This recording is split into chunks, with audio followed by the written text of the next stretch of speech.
selamat sore Romo dan teman-teman semua. Perkenalkan, saya Francisca Marcelina Nadinasari dari Prodi Pendidikan Agama Katolik Angkatan 25. Oke, pernah nggak sih teman-teman tuh merasa berbeda dari teman-teman yang lain? Atau pernah nggak merasa tidak cukup baik karena memiliki suatu keterbatasan tertentu? Saya teringat pada seorang anak penyandang disabilitas yang setiap minggu datang ke gereja bersama keluarganya. Dia memiliki keterbatasan dalam berkomunikasi dan berinteraksi seperti anak-anak lainnya. Namun setiap kali mengikuti ibadah, ia selalu terlihat gembira. Senyumnya mengingatkan saya bahwa kebahagiaan dan iman seseorang tidak ditentukan oleh kesempurnaan. Saya juga teringat pada seorang nenek yang tinggal tidak jauh dari rumah saya. Nenek tersebut memiliki keterbatasan fisik yang membuatnya tidak mudah untuk berjalan dan beraktivitas. Namun setiap kali ada misa atau ibadah di lingkungan, beliau selalu berusaha untuk hadir. Semangatnya menunjukkan bahwa keterbatasan bukan alasan untuk menjauh dari Tuhan. Dari pengalaman ini, kita semua belajar bahwa setiap orang memiliki perjuangannya masing-masing. Namun terkadang masih ada orang dengan disabilitas yang merasa berbeda, kurang diterima, bahkan dianggap tidak mampu. Lalu, bagaimana Tuhan memandang mereka? Dalam 2 Korintus bab 4 ayat 7 yang mengatakan, "Tetapi harta ini kami punyai dalam bejana tanah liat, supaya nyata bahwa kekuatan yang melimpah-limpah itu berasal dari Allah, bukan dari diri kami."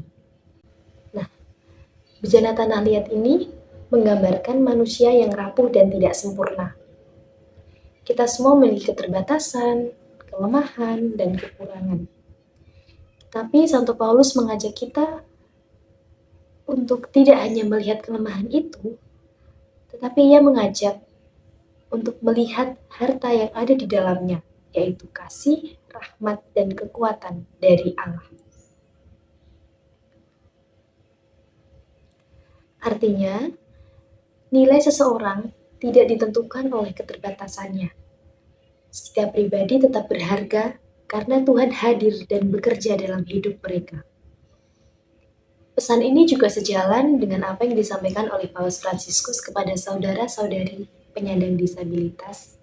Beliau mengatakan, "Kita semua dipanggil untuk memberikan kesaksian yang jelas kepada orang lain tentang kasih Tuhan yang menyelamatkan.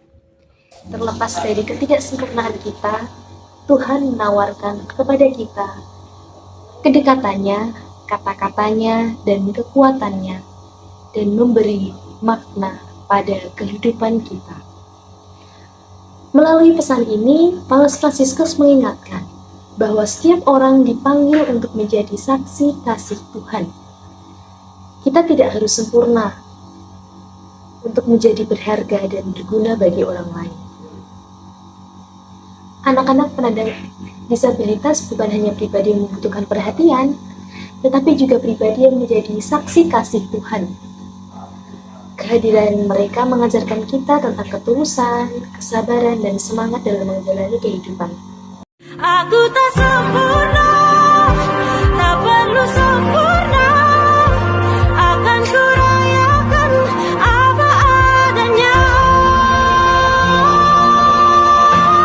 Ada salah satu lagu, yaitu Tutur Batin. Lagu ini mengajak kita untuk menerima diri sendiri dan menyadari bahwa kita berharga apa adanya.